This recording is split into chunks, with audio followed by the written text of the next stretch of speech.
This is Women's Leadership Success.com radio podcast, episode number 96. Hello, current and future women leaders. Do you ever feel afraid or hesitant to be yourself at work? Would you like to change that? Great! Then you need to listen to this show. We are going to help you use your greatest gifts, strengths, and talents to do the work that energizes you and makes an impact on those around you. Welcome to Women's Leadership Podcast, showing you how to influence people, improve your performance, and advance your career. Brought to you by women's leadership and career expert Sabrina Brahm and womensleadershipsuccess.com. Here's your chance to meet women trendsetters leading the way to success, accomplishment, and balance in business and life. No matter if you're a manager, CEO, or entrepreneur, join Sabrina for coaching and no-nonsense advice to improve your career and bottom line. This is Women's Leadership Success.com radio. Today we're talking to Elizabeth B. Crook, who is the CEO of Orchard Advisors. For over 20 years, she has worked with CEOs and business owners of $10 million to $15 million companies, and she has helped them to think and act strategically to grow their bottom line and create strong cultures that fuel continued success. She has a gift for making sense of complex situations and mapping them so creative and practical approaches emerge. She is also the author of Live Large, The Achiever's Guide to What's Next. And before I say something to Elizabeth, I want to tell you that I had a backlog of books, had this one sitting on the shelf, and a few months ago, I picked it up and went, oh my gosh, this is one of the best books I've ever read. And ended up calling Elizabeth and asking her to be on the show. And so welcome, Elizabeth. I'm so pleased to have you here today. Thank you, Sabrina. I'm delighted to be with you. And before we started the program, we had such a wonderful talk, and that doesn't always happen. So I'm talking to a really wonderful woman, and that's a lot of fun. I wanted to ask you about the book that you wrote and the workshops you're doing. What got you embarking on this new path? It's interesting. I've been doing strategic planning with companies for over 20 years. And prior to that, I had grown a couple of companies when I lived in Latin America, and then had raised venture capital and helped another one grow. But what I found out was people would call me and say, I know you work with companies, but everybody says you're good at helping people figure things out. And indeed I am. So I started working with individuals kind of off the side of my desk. And finally, a mentor of mine said, just write the damn book. So I did. And I wrote the book for several reasons. One is I believe so strongly that we all have talents and gifts that we, at some level, are afraid or hesitant to let bloom and shine. And I think this is especially true for women, but not exclusively for women. Second, I wanted to be able to get that into people's hands so that they could do the work themselves, that they didn't need to be with me. I even created a very amazing discussion guide that people can download for free if they want to form their own group, because I think that we can change the world if all of us are working in that space in ourselves where we are gifted and where we are energized. I love what you're saying. And this is a similar kind of work that I do in companies and also individually. And I'm curious, why do you think people don't tap into more of their talents? Why is it that you could almost say lays fallow for so many people? It lays fallow because it's easy for us. And because our talent is easy for us, we think it's not valuable. We've all grown up hearing the saying, no pain, no gain. So we think if it's not painful, then there's no gain. But the easier it is, the more effortless it is for you. Many times that's exactly where your talent is. When I lived in Latin America, I was part of a I got invited to participate in a group of intellectuals from the U.S. and from Latin America. And after that, one of the meetings, the woman who had invited me said, I noticed something very interesting. You made some incredibly incisive comments, but you preceded everything you said with, I'm probably wrong, but. It was up until that point that in my life, my working theory was either everybody saw it or I was wrong. Instead of saying, you really can see patterns and themes that many times and synthesize what's happening, and that's a real gift for you. But it was so easy for me. It was just how I saw the world. That's such a good point. And I'm thinking, I was at a large event this last weekend, and it seemed like instead of trying to think what one's talent is, people were trying to figure out what a company wanted or what everybody else wanted from them, and how to kind of fit into that. And I love what you're saying. And you have some exercises in the book, but I wonder if you could share something somebody can do to begin to notice what their talents are. Sure. Well, we all have things that we know, content we know. We may be in finance, we may be in real estate, we may be in technology or science. But we also have what I call the know-hows, the processes that we know how to do. I know how to do the process of facilitation, and I can use that skill in all kinds of groups with all kinds of different topics because I deeply know how to do that.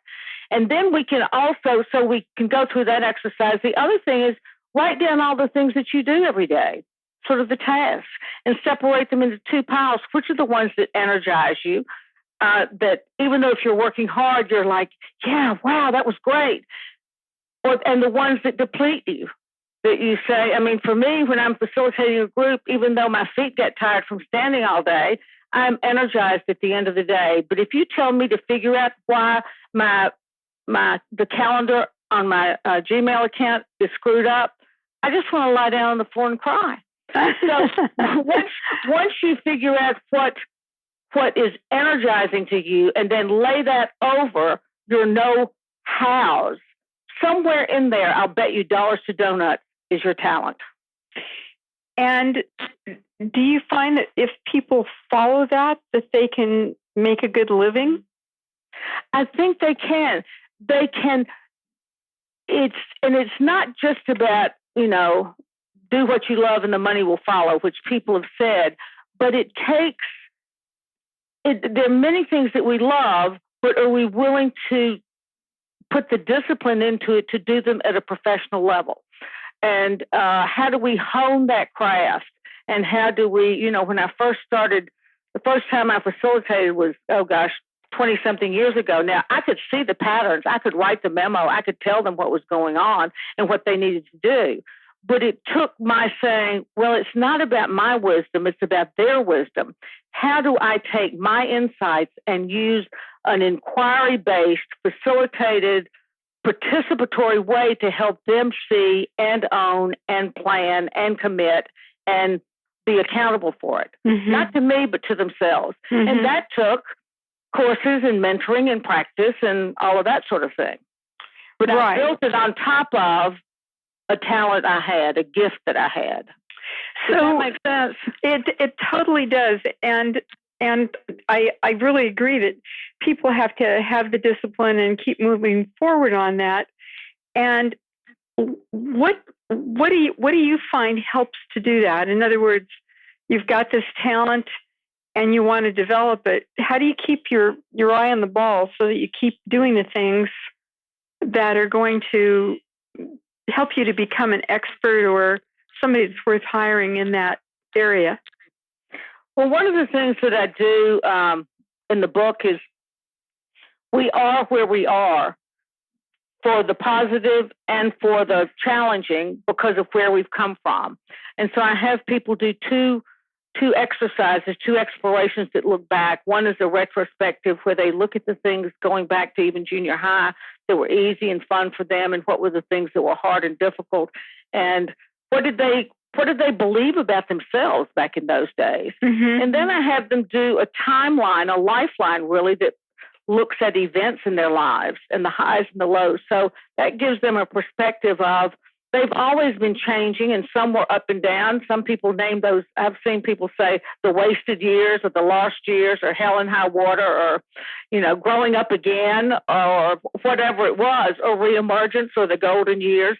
And so you have this sense that you're at a new beginning. We're always at a new beginning if we choose to make it that way. So when we have a sense of ourselves, and then I have another very simple exercise to find your purpose. Do you remember the book Purpose Driven Life? I do. Mm-hmm. I didn't want to do it because I was afraid I might get mine wrong, and then my whole life would go down the tube.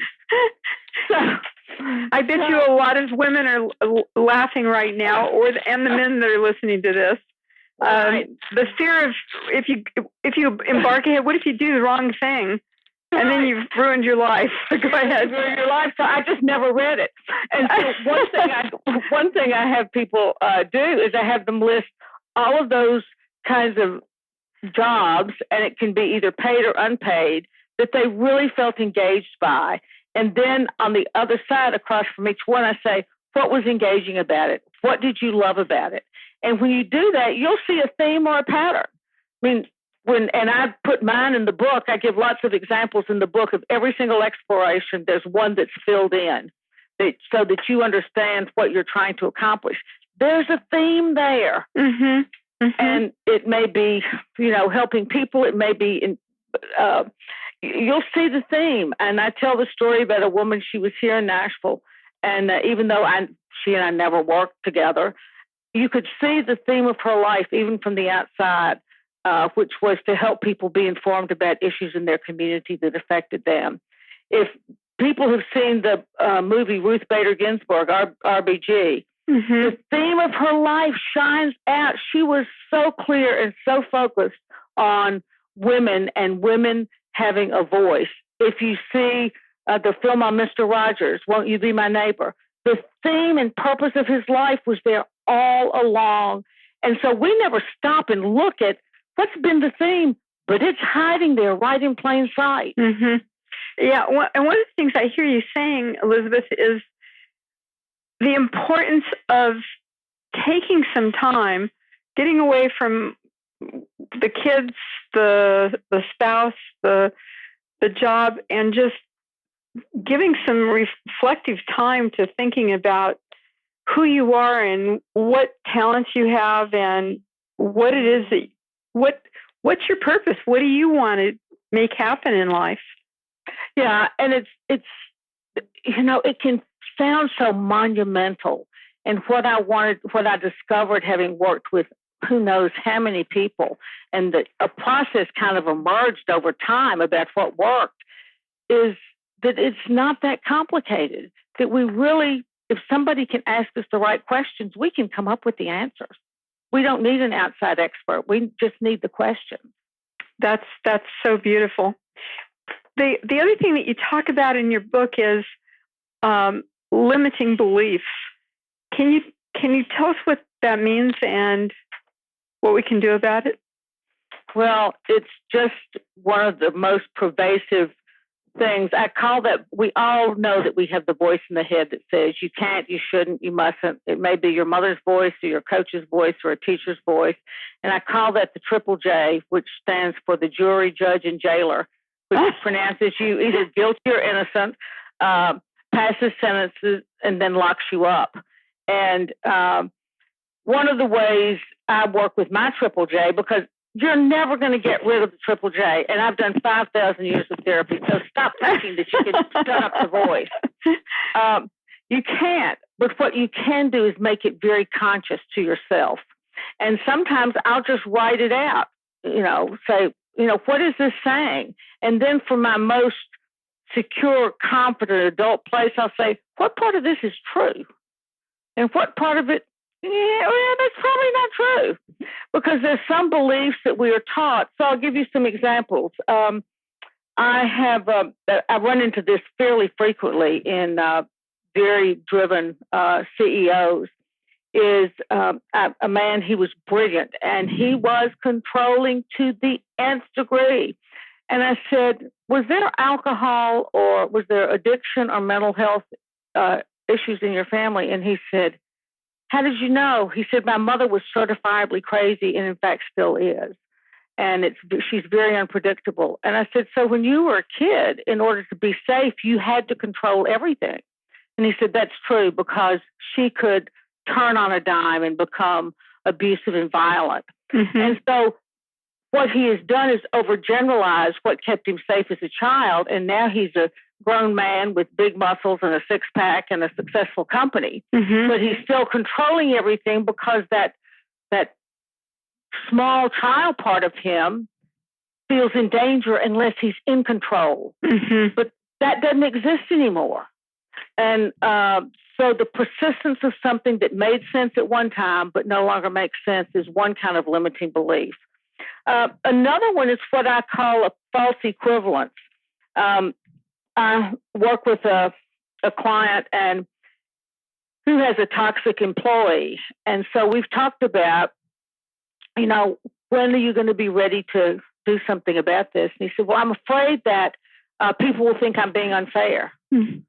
Okay, so fairness is a huge thing in his set of values. Uh-huh. And what he's failing to see is that, so if I fire her, I'm being unfair. So he has made things equivalent that aren't equivalent. And he's blocking out that if I don't fire her, I'm being unfair to all the rest of my employees. So in working with someone like that, it's helping them understand where the real unfairness is. Mm-hmm. And also helping them understand that you are a fair person, but you're seeing things as either or. I'm either fair or unfair, instead of saying on one extreme end is unfair, and on the other extreme end is giving in to everything. And that you have a long distance to go, but we experience it as we're only one step away from being bad. Mm-hmm. So you get people to examine these beliefs or things that these limitations that they have, and really look and see if they are true or not. Yes, because they may have been true. They may have been true at one point, but are no longer true, or they may have been true for somebody else, but aren't true for you. Exactly, like your mother or your coach, like you said, a bunch of different people. Yeah, I told a story in the book about somebody I worked with who had come up with this brilliant idea. She was a technical person, really a scientist, and could never find people to partner with. And we talked about that, and she said, "Yeah, my father got really taken advantage of by those kind of big, shiny player people, and I'm never going to let that happen to me." Uh-huh. So he had eliminated the very possibility that she had eliminated the very possibility that would have allowed her to be successful, because her father had this experience. Uh-huh. So it's overgeneralization of one thing, of some experience. That's so such good advice. Elizabeth, before we got on the line, you mentioned that the love of your life, your husband, had passed away. Was it this last March? Yes, it was. It was March of 17. March of 17. I'm so sorry. And I'm wondering, I would like if you'd be willing to, or if you're okay with sharing a little bit about that, because I think, when we're working in companies, when we're leading, when we're living our lives, people that we care about pass away, and people don't really know how to go ahead with their lives, or how to express their grief. Mm-hmm. Would you mind sharing some of your ideas on this and your thoughts? Sure. I think we all express grief in different ways. And for me, I was back leading planning retreats when he'd been gone less than a month.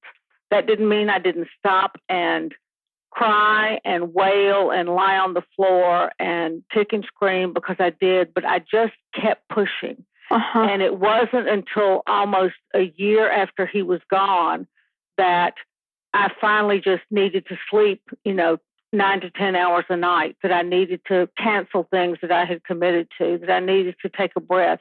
writing is a great release for me. Uh-huh. And so I have done a lot of writing. Getting one of the things I found was, and people have laughed about it, I said, I want a male massage therapist so I can have my body touched by a man in a way that doesn't compromise me to anything, doesn't commit me to anything. Yeah. So, How about the sharing of that with people around you? So, you know, you mentioned that you went to a conference. yes. Can you share that story? Sure. I was speaking to a growth summit, and there were close to 1,000 business owners, and they're all striving to sell their company for $1 gazillion. And there were two guys up on the stage talking about how they'd sold their companies for $1 gazillion, and now they realized how important their families were in their communities and all of that. And I was supposed to talk about how we outgrow things in our companies. And I got up and I said, and my talk was the power of knowing and growing yourself. And I said, I was going to talk about outgrowing things in your companies, but I realized I'd outgrown the talk I was going to give you. I said, we've heard people who are justifiably proud of what they've accomplished in business and how they've realized the value of things that they had dismissed. I said, my husband died 3 months ago, and I'm telling you, don't wait. Don't postpone joy. Don't postpone love, because one of Umberto's favorite sayings was, this is no dress rehearsal.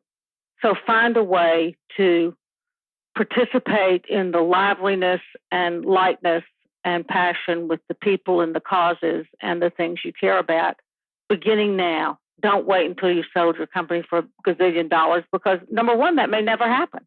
Number two, you may not be alive when it does happen. Mm-hmm. Number three, the people you care most about may not be alive. So do it now. Oh, I just have goosebumps. It's just such an important thing for us all to keep in mind and remember. And it's hard to do because there's so many calls on our time and attention. I really get that. Mm-hmm. And how does one keep remembering that when you're being pulled in 100 directions? Well, one of the things that I have people do in exploration in the book is I have them do a bullseye. I have them look at what are the roles they play in their lives, not just as a business professional, but it may be as a community activist or an artist or an athlete or as a spiritual being or a social being or whatever. And then if you look out, 5 years or 3 years, say, what do you want to be in relationship to this role? What do you want to accomplish? What do you want to have? And what's the impact you want to have or the legacy? What do you want to see differently? And if you pull that out, and then I have people actually, how do you take that into action? But if you pull that out and look at it and say, am I doing that? Too often we say, oh boy, I just wrote a blog. I do a blog at ElizabethBCrook.com, and I wrote something sort of riffing off a Wall Street Journal piece that it's time to outgrow our bucket list. And so don't put off those things. Say, what part of that can I do now?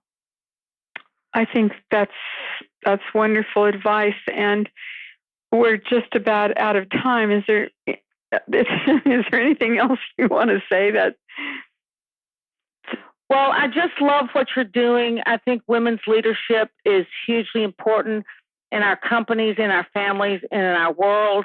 Women are deep contextual decision makers. There's been a lot of research on that. Our brain hemispheres are organized differently. And I think that in a world where we have complexity and diversity, don't be timid. I grew up, I grew up in the Mad Men era. My first job in New York was like at a Mad Men ad agency. And, and just, support yourself and support other women. Ask the questions. Step into your own leadership and download things and bring Sabrina in to work with you and your team. And bring Elizabeth in too. And Elizabeth's book, Live Large, The Achiever's Guide to What's Next, Elizabeth Crook. It's an absolutely wonderful book. Thank you so much, Elizabeth, for taking this time to talk to us today. Thanks, Sabrina, for asking me. Okay. I appreciate you listening today, and I want to ask you 2 quick questions. The first question is, do you have false beliefs or resistance that may be holding you back in your career or business. You are not alone if you do. And here's my gift to you. Join me in my next free webinar, November 8th, where you will learn how to activate your leadership building superpowers. We'll address 5 top false beliefs many women have and what you can do to change them. Just sign up on the right-hand sidebar of womensleadershipsuccess.com. My second question is, are you highly motivated? Do you want to accelerate your career in leadership now? Then one-on-one coaching with me is your best choice. I will help you explore the possibilities of who you can become and how to determine your path to a new, exciting, and profitable future. Contact me at sabrina@sabrinabrahm.com. That's Sabrina, BRAHAM.com. Sabrina@sabrinabrahm.com. Bye for now. Thank you for joining your host, Sabrina Brahm, on another Women's Leadership Podcast. If you have questions or comments, you can email her at sabrina@sabrinabrahm.com. Since 1989, Sabrina and her team have helped hundreds of women managers, business leaders, and entrepreneurs with valuable trainings, articles, books, and executive coaching. For additional tips, interviews, and free access to Great Leaders Today mini course, visit www.womensleadershipsuccess.com.